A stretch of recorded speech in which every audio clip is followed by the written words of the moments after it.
I think the end of that video is probably one of my favorite endings. And thank you, Fernanda, for being the one to say it. We're here to advocate for a better tennis for everyone. So I'm very lucky today to be able to introduce a group of people who have really applied the learnings that we heard from Alistair this morning. For the last 7 years, USTA Florida has been trying to crack the code on how to deliver tennis in the public parks and how to do it really well. And you're about to hear from the best in the business in this space, and I'm proud that they're my colleagues and my friends. Before I do that, I get to introduce one of my favorite human beings and people. And I'm going to introduce her a little bit different way than maybe what most of you would be used to. So I happen to know that Dana is a fan of the late Congressman John Lewis. And I recently posted a quote from his that might be familiar to all of you. He says, "Do not get lost in a sea of despair. Be hopeful, be optimistic. Our struggle is not the struggle of the day, a week, a month, or a year. It is the struggle of a lifetime. Never, ever be afraid to make some noise and get in good trouble, necessary trouble." Dana has never been afraid to get into some good trouble. But for those of you who haven't had the pleasure of working with her over the years, her list of service is almost, unparalleled. She most recently served as the delegate and immediate past president for our 2023-2024 Board of Directors. She was president of the association in 2021-2022. She has been a member of the Board of Directors since 2016. She served as our grievance chair, which that'll tell you good trouble right there, and some bad trouble, from 2015 to 2020. She actually has served on our tennis management advisory team since 2017 when we launched it. It's always helpful to have an attorney when you're doing contracts with cities. She also has been on our Women in Tennis project team since its inception. She has led our new advocacy advisory team this past year. And while she was doing that, because that's clearly not enough, she has served as the vice chair of the National Grievance Committee, and she was named our champion of equality for USTA Florida in 2023 and was honored at the US Open. Fun fact also about Dana is in her additional spare time, which I don't know when she finds it, she actually serves the homeless of Tampa Bay. It's one of her favorite things that she's usually doing on the weekend when she's not here with us. And her day job, which she rarely talks about, is she is an attorney at Sponsler, Johnson & Andrews right here in Tampa. Dana was a scholarship athlete for the University of Georgia. I have to mention that today because they have a big game tonight. And Dana studied political science at the University of Georgia. So here to introduce our panel and lead us in a Q&A on public park tennis, please welcome Dana Andrews.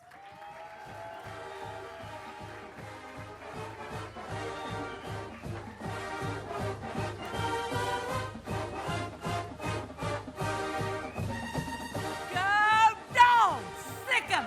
Ruff, ruff, ruff, ruff, ruff. My job is done. Well, I'm going to be, where's my esteemed panel? There they are. First of all, I want to talk about this panel and why we're really putting the spotlight on public parks. I mean, let's face it, that's where the game starts. That's where we need to be. And as Laura said, trying to crack that code of how we can make them better. We have some of the superstars here in this room, ones that, someone like Marcelo, who's not on this panel, but these four gentlemen, as you can see, John is our director of tennis management. George is with the director of tennis in Gainesville. Ken, who I've loved getting to know, is also in Gainesville. And then, of course, our incoming president, Chuck Gill. And for me personally, the public parks, I can say my father grew up in Roanoke, Virginia, and he grew up on the public park. It is called Raleigh Park. It's still there. It was right behind his middle school. I even had the opportunity to play with him on that public park. I grew up in Jacksonville. Boone Park was my home. My mom would drop me off and say, go find some people to play with. Some matches I would have lined up.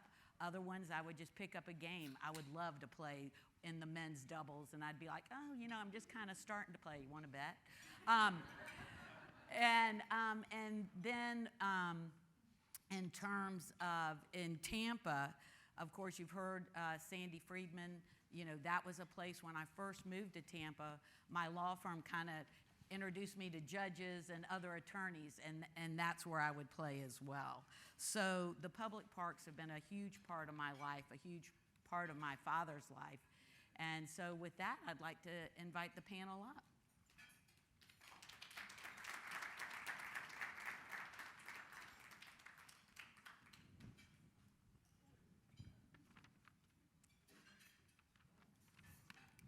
Me and the guys. Yeah, with the fellas, right? With the fellas. Oh, thank you. John. Kim. And Mr. Chuck, another hug. Well, I do have to confess, in my working job, when people ask me what I do, and I'm an insurance defense attorney, so I take a lot of depositions and hear about how, you know, someone injures themselves, and so I say my job is to make a grown man cry. If I do that in a deposition, I've done my job. So I'm not going to make you guys cry. But although Laura's introduction just about made me cry. So, Chuck, we're going to start with you, and Again, I was so excited when Laura told me about this, to put a spotlight on the tennis management arm of our organization. Part of it, you know, I don't know if even as volunteers and entrenched in this organization that you know a whole lot about it. So my first question is to Chuck, and as Laura said, I had an opportunity to be a part of this at the grassroots, and I'm not obviously in the tennis ecosystem, and so how much I learned about what this job entails of being a director of tennis at a public facility. Wow, did I gain a lot of respect for that position. So, Chuck, if you can share with us why USTA Florida decided to get into the business of managing public facilities and how it all started. Sure. I think a few of us here were in the room when we started talking about how we could grow tennis in Florida. And if you look at the 3 Ps of growing tennis, which is people, place, and programs, we were pretty comfortable that the section had a good feel on how to impact the people and how to do programs, but we really couldn't do much with the place. We controlled no facilities. So we started talking about and it was really unheard of. It was very new at the time for a section to actually think, you know what, why don't we get into the business of managing a facility or two? Because if they're public facilities that have a need for people and programming, and we can actually improve the physical plant, why wouldn't that be something that would be part of our mission? And it was pretty controversial at that point, because a lot of people were saying, oh my God, you're going to piss off all the teaching pros because you're going to get into their business, et cetera, et cetera. And, you know, we kind of centered on the concept of, no, we're not going to upset anybody, because we're going to hire certified coaches and pros, and we're going to make sure they're well managed, and we're going to do a lot of good in the way of investing in their facility. If there's a public tennis center that needs resurfacing, or it needs windscreens, or it needs new nets, you know, we're going to give them good people that can help manage it, and the programs to go along with it, and we're going to actually improve the facility. So at the end of the day, it just made perfect sense to use this as a vehicle to grow tennis. Now, we're not going to do it with every single facility. We don't have the bandwidth to do it, but if a facility has the need that's part of our mission to grow tennis. So it actually made perfect sense at the time to put together a team of people. And I mean, you'll hear from these gentlemen that we've got very talented people out in the field helping us do it. So it was a no-brainer, really. And what I'd like to share too about that was, again, just like our speaker this morning, it was a bold move. It was making change, being brave, realizing. You talk to anyone who's been on that task force for the last 7 to 8 years. We did not get it right out of the first step up. I mean, it took time. But again, I guess for me, the no fear of failure or getting into good trouble, you have to accept the fact that you're not going to get it perfect every time, but it doesn't mean that it wasn't a good idea. It just means that you may have to pivot, or like I like to say, hit reset. And so one of the things I always so admire about this organization is, again, hearing that we started it in 2017, and truly, I know Phil, Marcelo, you guys would agree that it's really been within the last year or so, with the help of these three gentlemen, that we're getting it better and better and better, and feeling like, okay, But again, I just say that to everybody, that no matter what project team, task force, or whatever your role is, don't think that it has to be, super glossy and have all the bells and whistles right off the bat, because more than likely it won't, and it's going to take time. Okay, that's mama talking. Okay. John, who is now overseeing this, can you talk a little bit about the 4 facilities, we've got 4 right now, that we manage today, and how our work has evolved over the past 7 years? Well, 7 years, it's been quite a journey, I can say that. When we started out, just having Racket Club at Cocoa Beach, we learned a lot. We, kind of went into the experiment, if you will, of, trying to save tennis courts. And, we didn't want any courts to go away. And as we kind of got in there and we started realizing that the impact that we could have on the game and also on the community side, we've kind of changed our mantra of providing opportunities for players. And all levels of players, all kinds of facets, whether it runs from beginner programming to juniors, to adults, to high performance, to tournaments, even if it's just fun special mixers that we put on. That's really providing an enrichment to the community is how we've changed our focus over the years. And it took us a little while to get there, but I think we've really hit our sweet spot with that now, with the great team we've assembled at all the facilities and whatnot. For those of you that don't know, we now have 4 facilities: Racket Club at Cocoa Beach, we have Play Tennis Gainesville, we have Vero, which is Riverside Park, and Fort Walton Beach Tennis Center up in the Panhandle. So we're really excited to provide everything that we can at all these facilities and make sure that nobody is absolutely left out at all. So, thank you. And you'll hear an ongoing theme of this was really advocacy, that we didn't name it that back then, but truly these 4 facilities, and Gainesville actually has more than one, but I don't have any doubt, truly, that we saved those courts. And like Chuck said, we can't do it everywhere, but certainly in these 4 areas we did. George, my new crush. God, it didn't take you long, did it? No. Your has-been.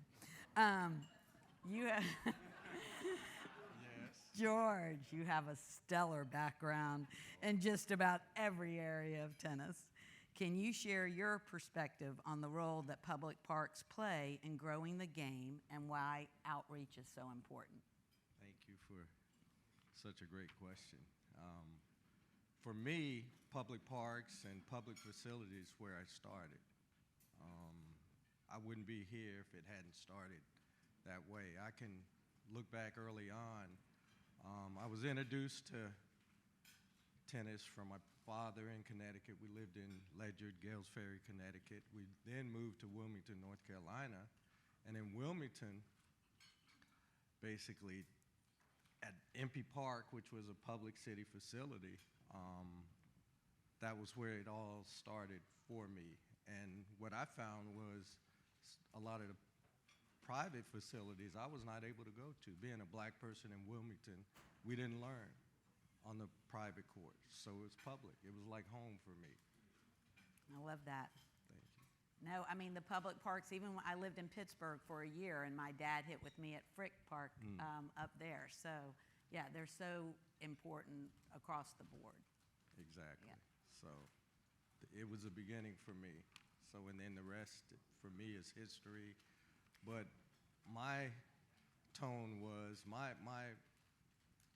inner being was about public parks. I would go to city to city, and I felt home at the public park. So when the opportunity came to be a part of USTA Florida, through meeting Laura, I jumped on it and was proud to be part of the team. So We're thrilled that you did. thank you. And look who you brought along with you, Ken. Yeah, that might not be so good, but we'll see. All right, you're my second new crush, Ken. You also have a broad background in tennis, and what, in your opinion, makes our work in Gainesville so important, and what encouraged you to join the team? See, I played George. We've known each other for about 40 years, and we played satellites and chapel. Okay, see, so the doctors tell me I can't hear how loud I'm talking. They say nothing's wrong, but I still can't hear how loud I'm talking. So sometimes I'm screaming and sometimes I'm not. But anyway, we played together satellite and challengers about 30 years ago. And one thing we did at every community with the underprivileged or people that didn't get tennis is go into the communities during the satellite, and usually qualifiers, but during the satellites, and do a clinic at each city we went to. Okay. From there, Arthur Ashe got me a Davis Cup job in Africa. And what we did in Africa with the Davis Cup team is go around to small facilities or small villages and maybe set up chairs as a court and do clinics for the kids that couldn't get in. You know, so we did that for a lot of years. And since then, I went on tour and traveled with players for years, and I got away from it. You know, I got away, and I was at the country clubs like every pro does, because that's where you get paid. And George came. We've been talking for years and working together. Either I was in Africa or he was training, and he said, "Here's an opportunity to work with kids again." And what made Gainesville special is that, and we just got a chance to do the AIM program. That he said there's a facility out here and they're somewhat funded. Well, in the community, you can work with tennis players, but funding is not something you usually get. So for me, and they said they had about 40 kids, and then I started salivating. You know, because the last conversation I had with Arthur Ashe was that we've seen these programs for 20 years at every any city, and they're so happy to get the kids off the street, and the kids are there. And I said, well, Arthur, I mean, if we're going to have them, shouldn't we at least get them to a level that they can get scholarships to college and do something? So when George said, could you come down? For sure, because this is what I would like to do in Gainesville, is get these kids to a point, not just have them on the court and coming out after school to play, but, you know, discipline, you know, learn, you know, instruction, and show them that, like George, tennis has been great for me. I've been all over the world, and I can't tell you how many countries. And without meeting Bob Davis, which was Arthur's doubles partner, there's no chance I would have ever done this. The club was a mile from our house. It was a big building. Never knew what it was, you know, until we went in one day with high school, and I got to work with it. So coming to Gainesville is great because I'm getting back to the parks, which I don't think you really get too many coaches that, you know, with the backgrounds that want to be in the parks. So I think it's going to be great things. And the way Florida Tennis is doing it, with Laura just did something with the initiatives with the HBCUs. I went to Grambling, and that has never been done before. I mean, so that was really good to see.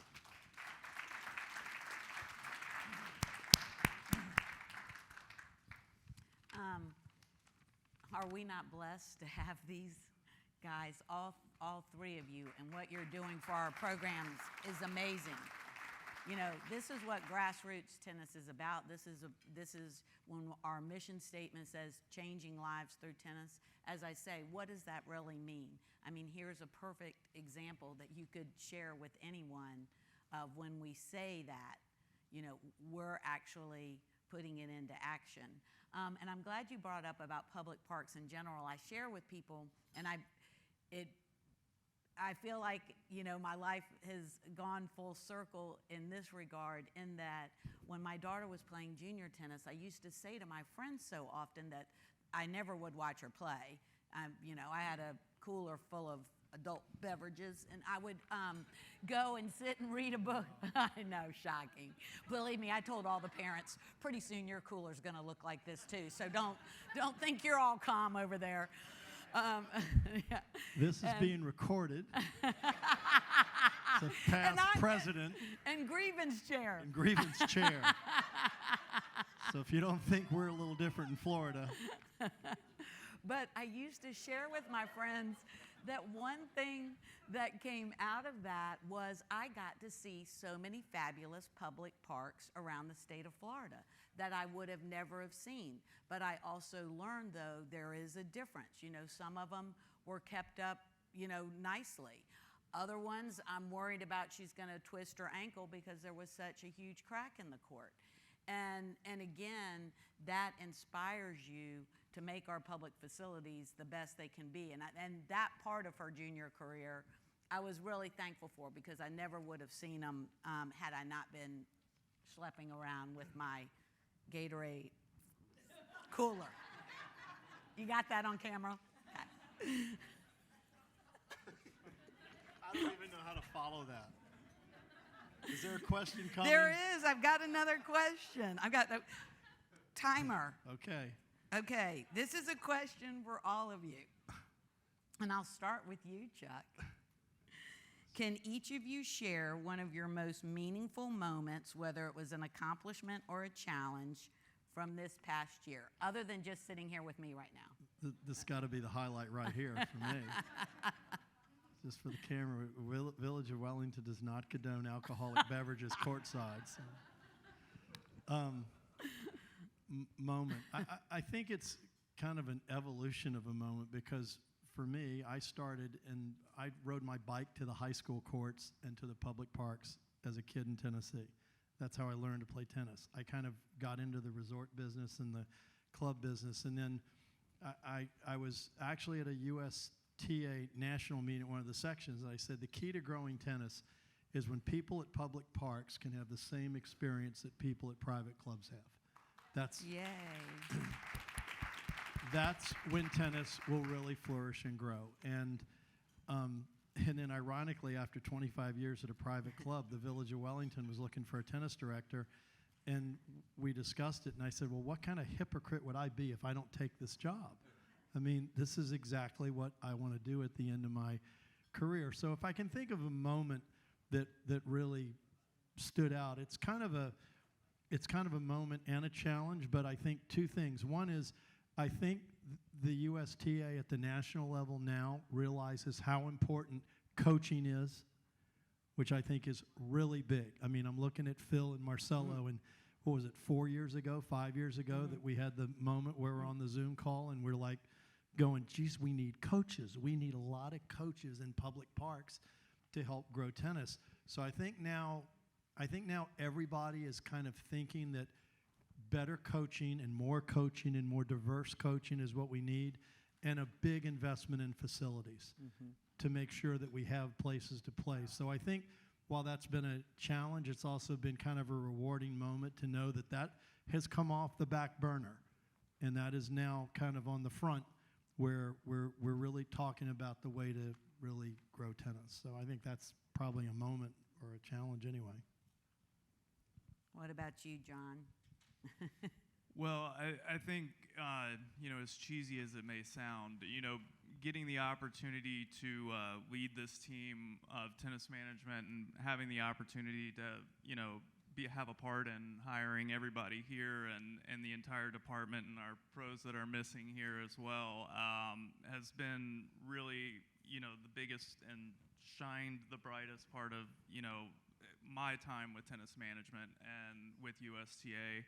All the individual, accolades or of a facility doing well is cool and all, but seeing the entire department grow and each facility grow in their own way, and that finding out that there was no cookie cutter answer. Each one grows in a different way, and with the ability of bringing everybody diverse opinions, different ways of approaching the game, it's really provided a unique experience. And I mean, I couldn't be happier with the team that we have now. I think it's the strongest ever that we've had. I totally agree with you. And again, that's something that we've learned along the way, that every facility, like you say, has different strengths and weaknesses, and how you lift those strengths rather than saying, no, this is the way we're going to do it at all four. And I think that, you've played a big part in that. What about you, George? I was looking back the last week or so, last couple days, and actually going through the process of, the first thing was going through the process of fighting for the resubmission of the bid. We gained the bid with the city of Gainesville, and that was kind of an interesting period for me. But then soon after I found out we were going to receive the bid again, there's a young man, and Ken might laugh at this. We have middle. He already is. We have a middle school right beside the courts, and we have some of the neighborhood kids that come and they'll play basketball and come out and they frequent us. They buy drinks out of the concession. We have a little group of kids, young black kids, and they're like I said, middle school age. One of the kids he's 12 years old, and he's like 6'1", 6'2". And we couldn't believe it. Ken and I couldn't believe it when he, came by.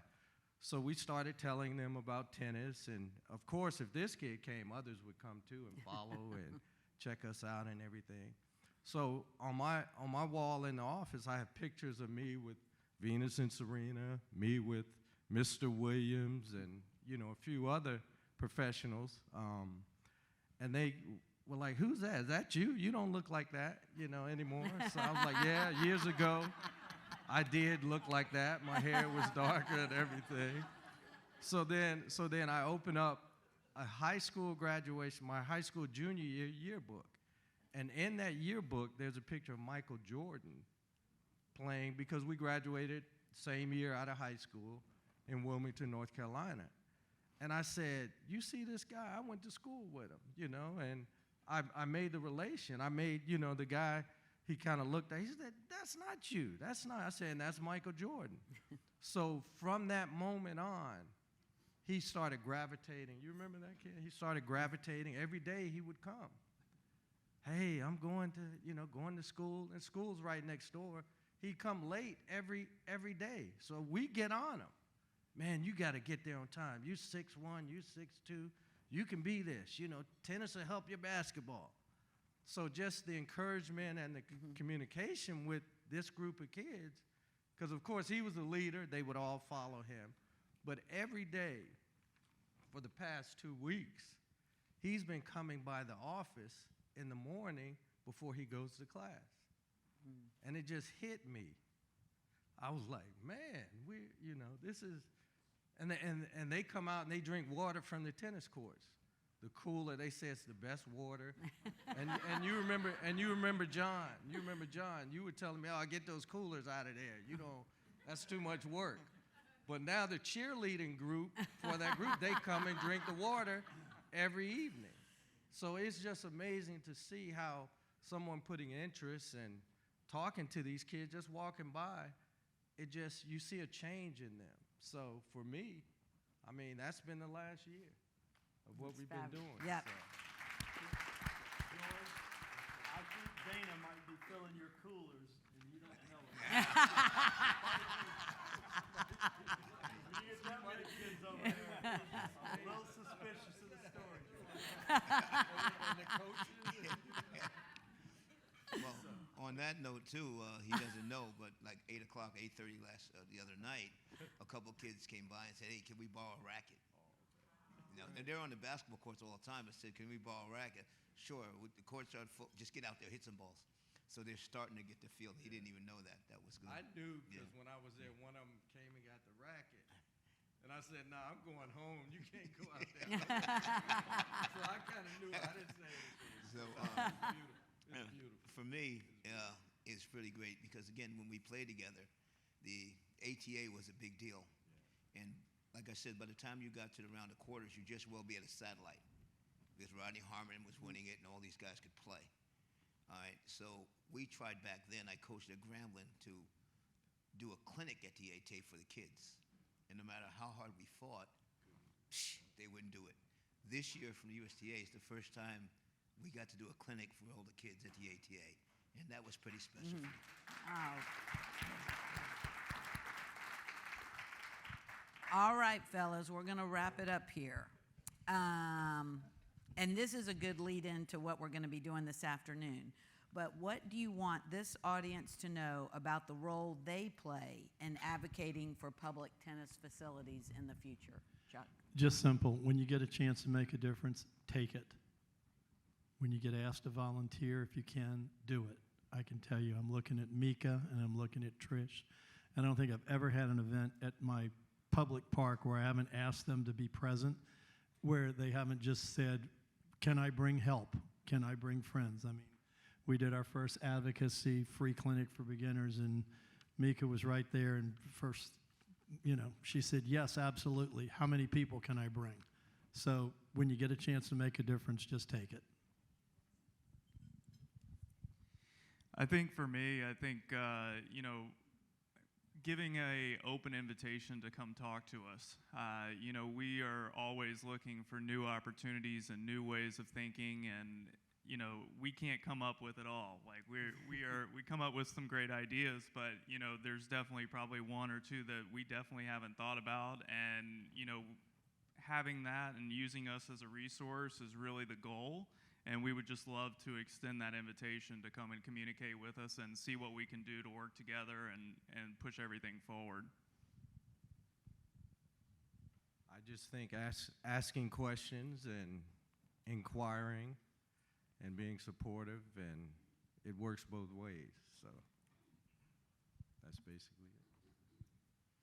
Yeah, for me, I just want to thank the USTA for allowing me to get back to my roots and work with the kids. Glad you found us. That wraps up this panel discussion. And just one thing, and again, this is Mama talking, about being a volunteer for this organization. I can't tell you personally how much growth I've gotten from it in terms of making me use another part of my brain, being willing to step out of my comfort zone. Talking in front of people. No, I'm just kidding. I've always been able to do that.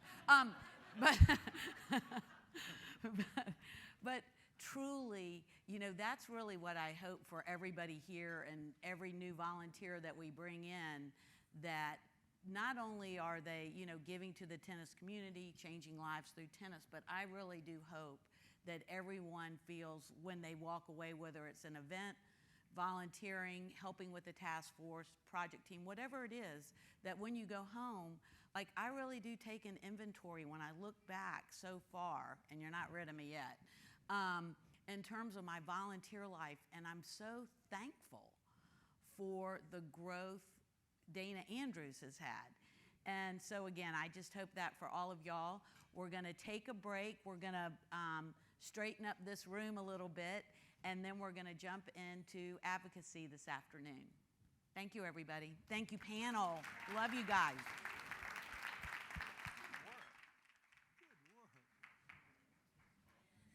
Okay, everyone, we are going to take a 10-minute break right now. So if you didn't get a chance to get dessert, it's delicious, by the way. But take a break, and we will be back at around 1 o'clock, and we'll start our advocacy session in this room. So we'll see you in 10 minutes.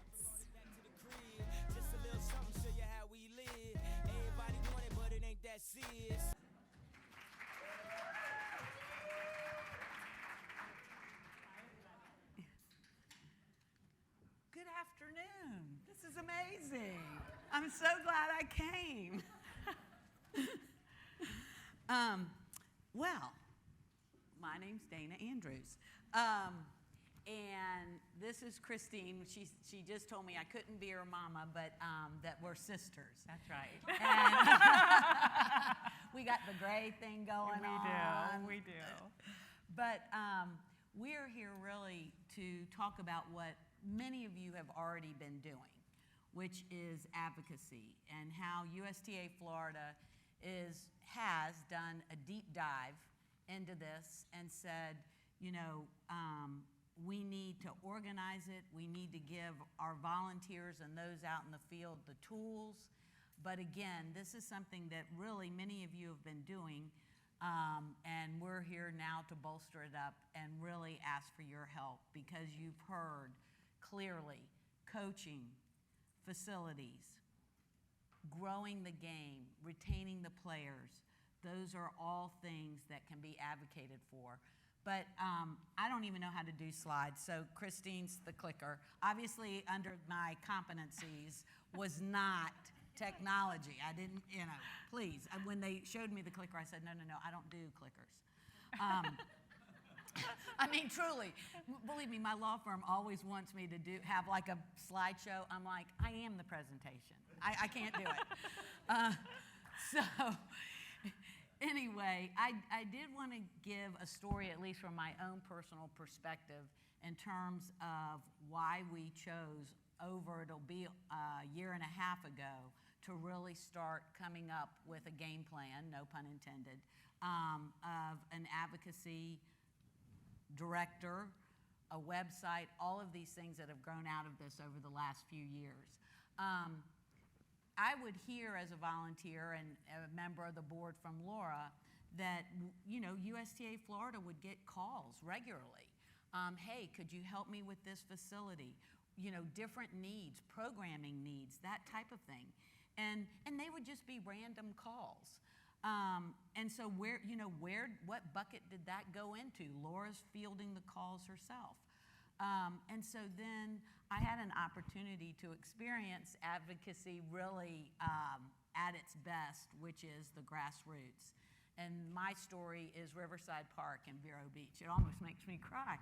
I don't know why every time. I just love that park. But truly, it was tennis players who loved that park the way I grew to love it, and got in touch with us, and that they were fearful that, you know, whether it was a developer, pickleball, whatever, but that they were afraid they were going to lose those courts.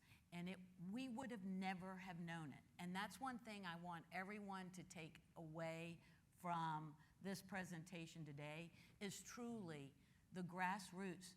Those are the ears, the eyes on the ground. USTA Florida staff, you know, even us here in the room, we don't know everything that's going on.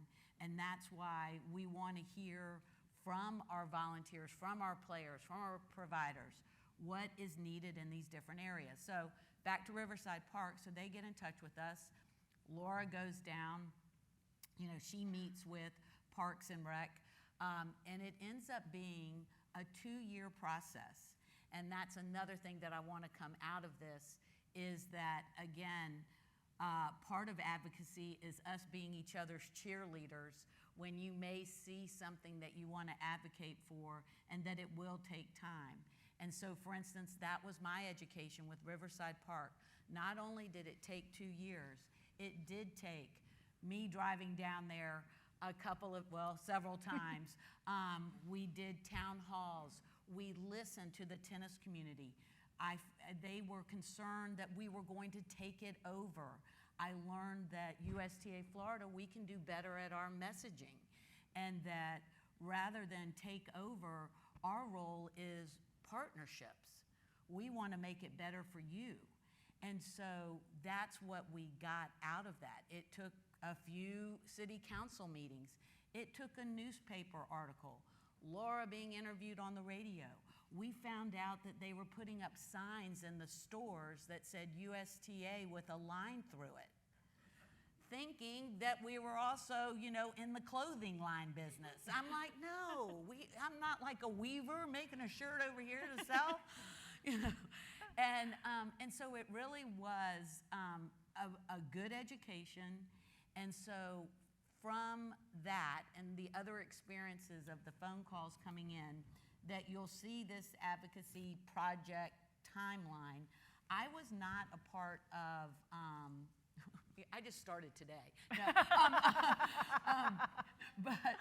but what I want you to see primarily from this timeline, and we're going to get to the people who really helped put this together, but that again, look at that, April of 2023, you know, and here we are, November of 2024, and we're just getting our feet wet. And so just like you heard with the volunteer structure this morning, you know, what, again, I love about USTA Florida, slow and steady really does win the race. You do have to come up with a strategic plan, obviously, but don't just look for the greatest thinking, okay, that looks so glossy over there. What if we just go and deliver some rackets to that public facility? You know, give out some rackets one afternoon. I bet that'll fix it. No, that's not the way it's done. So, clicker. My new name. Yeah. Well, the Advocacy Program Development Project. You see the list of people over there, the team members. One of the really cool things from that is that some of the people that led this, those volunteers, actually came out of people who were looking to join the Leadership Academy. And how cool is that, that when the team who was looking at the Leadership Academy saw their competencies, went, wait a minute, these people may be awesome over here with this advocacy development team. And thank the Lord, when they were asked, they said yes. And I can tell you that I did not join this group, I think, until February of 2024. And by that time, they were starting to perfect the website. So from that April of 2023 to February of 2024, all of this work was being put in. The simple question, what is an advocate? How are we going to deliver this? You know, what are our goals? What are the buckets that we want to look into? I had written down some other questions too that I said to myself. Yeah, what would it look like? What would this project team even look like? What tools were needed? Which a lot of that you'll learn later on is in the website. And what are the objectives? And so again, that type of work takes time, but Kevin, Melissa, Bill, Jeff, and Michael, I mean, brainiacs in this space, did an amazing job. And so in terms of the objectives, as you can see, part of it is identifying, you know, key issues and advocacy projects throughout the state. And the words throughout the state, again, that's where we don't bring the project to you, you bring it to us. And I feel like with that also makes you take ownership of it. And so you're going to learn about how you can let us know about something that you see in your area, whether it's a public facility that needs more programming, whether it's a public facility that needs some TLC, coaching. For instance, what Chuck had mentioned in South Florida of a social play type thing. So Christine's great about saying, you know, the size of the project definitely does not matter. As I shared on the podcast, Morgan & Morgan, their signs say size matters. This one, it does not matter. And two, in terms of the number of people that are involved, it could be a handful, or you know, you can make it as big as you want in terms of your team that is part of the advocacy project. But I will say, what I want people to understand is we are here as your partner, and we are not going to get it right from the beginning. And it's going to take time. It's going to take probably some reset, but that's what we're here for. Yeah, click. Okay. The program structure, yes, this does start with the board. And for the board, just like with the volunteer structure that you saw in that timeline, another thing that I want to say to the new board members, and if you're a new important, and this is one thing that I have to thank our leadership for. Laura and her team is working on gathering all kinds of insights, demographic insights about what's happening in Florida. I was not old enough to play tennis when my family moved to Florida in 1968. And I can tell you that Florida has changed just a little. There was Gatorland and not much else in my area when we moved here. But it's important about demographic insights because we need to realize where do the resources need to go. The resources need to go to different places than maybe they've gone to in the past. We also need to know what is the true state of Florida tennis. Leslie and her team this year, I believe, are going to cap 60,000 participants in the league program. So Leslie and her team are impacting over 20,000 players a year, and I know Jason and his team are impacting just as many juniors. We're the small group in tennis in Florida. USTA Florida is not the big player in the game. We're actually the small player in the game. Local leagues, every kind of play that there is, social play, there's everything. But you have to have that information to be able to go into the meeting and make a difference. I didn't have the benefit of that information when I went to Hunters Creek, but I have it now, so they better watch out. I'm coming, right? And I want you to come to your local communities and do the same thing. And then in Tallahassee, that we're going to have a meeting in Tallahassee, and I hope many of you will join us there in December. The economic impact of tennis is great. I spent a lot of years working at our USTA sectionals. We bring in 500 players a weekend, coming from, I think, more than 80% of them are from outside of the area that we host the sectionals. You better believe that the hotels and the restaurants and everybody else in the community loves the fact that tennis is happening. And it doesn't have to happen on that scale. If you run a tournament in your facility and you're bringing players in from around the state, you're doing the same thing. So you want to arm yourself if your courts ever do come to be in jeopardy. You want to make sure you have that information, so we're going to share it with you. Also on the website, we have programs and initiative info. Lori can't be commended enough for the work she's been doing with the Community Coach Program. Also the DE&I impacts, I hope you all can see it. Particularly, there's obviously several things that we do. Women in tennis has been a game changer for the girls' tennis camps, and Dana and Laura and all the group that are in the women in tennis group have been working on those girls' camps, and they've been amazing.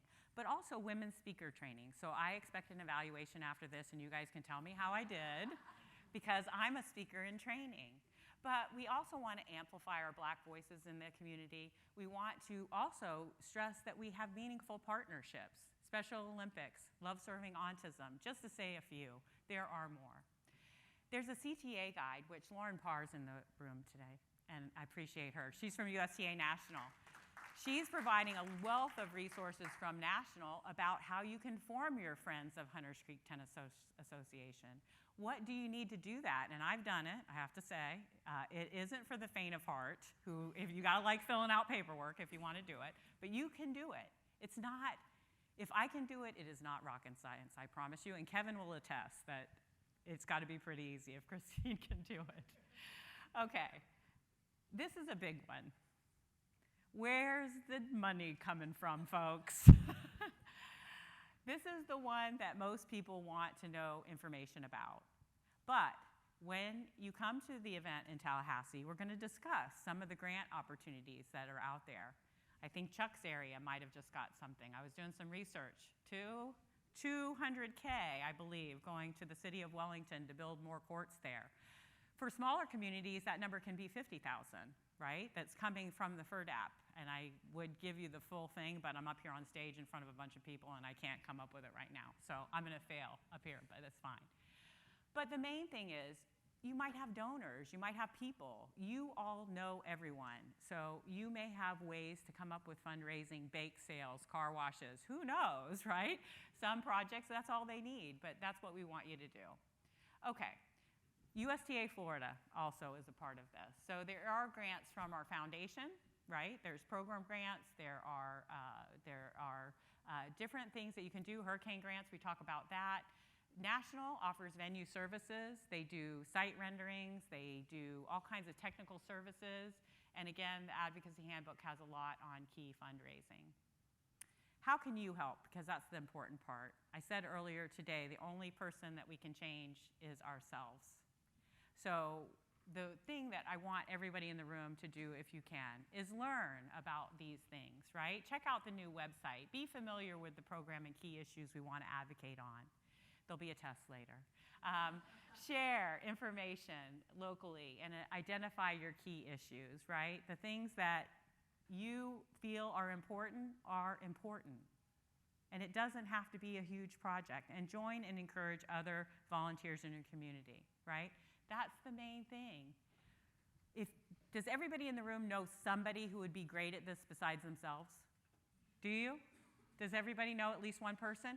There's little cards on your table, or they were earlier, and we'll make sure we get some more out. Thank you, Laura. Laura's presenting nicely. There's a little card on your table. It's got a QR code there that you can give that to anyone, and they can become a local advocate and start working with us directly on the projects that they want to do. Okay. Wow, we're almost there. I know, you guys are ready. So in late 2024, we embarked on doing some projects and doing some experiments and seeing how things work. And there are 3 projects that are currently ongoing. We have the Tampa area city park assessment and expansion of their courts. We have a wheelchair program expansion, hopeful to get an indoor training facility for all wheelchair sports, including tennis, I believe is kind of more where we would love to be with that one. We have a rural school in the Panhandle in Vernon that's looking to build courts for their high school team. And we have the Southeast Florida, Chuck's group, that we're working on welcome centers just to bring in more people and trying to connect them to the next things. Each of these groups has a handful of people who care passionately about it, and that's all it takes. But like we talked about this morning with the competencies, if you're talking about building 6 new courts in a rural area of Florida, it may be a long-term project, and you may need to look for people with key competencies that are going to help you get there. If you're talking about a $500,000 project, I hope you have Laura Bowen on your team. And the reason I say that is because Laura is an excellent project manager. She will keep the project going. She will keep everyone in it for the 2, 3, 5 years that it might take to make that happen. But if we keep at it, we can do it. That's the most important piece. Okay, so now we are coming to the close. We do have more homework for you. And what I'm going to do is I want you all to be the champions of tennis. So what we're going to do is we're going to take a little 5-minute stretch break. We are going to reconvene in about 5 minutes, so everybody can get up and stretch. Show me your favorite tennis stroke if you like. The thing about the tables, you want to sit with people who are actually near your community. So if you live in Hillsborough, great, you're at a Hillsborough table, you find your right space. If you're in Volusia County, right, or in Indian River, you might be close. So it's not so much, I'm just trying to find like people together, right, so that you all can work on actual projects that you might want to do in your community. Now, we'll talk about the rest when we come back, so be free. 5 minutes, back everyone.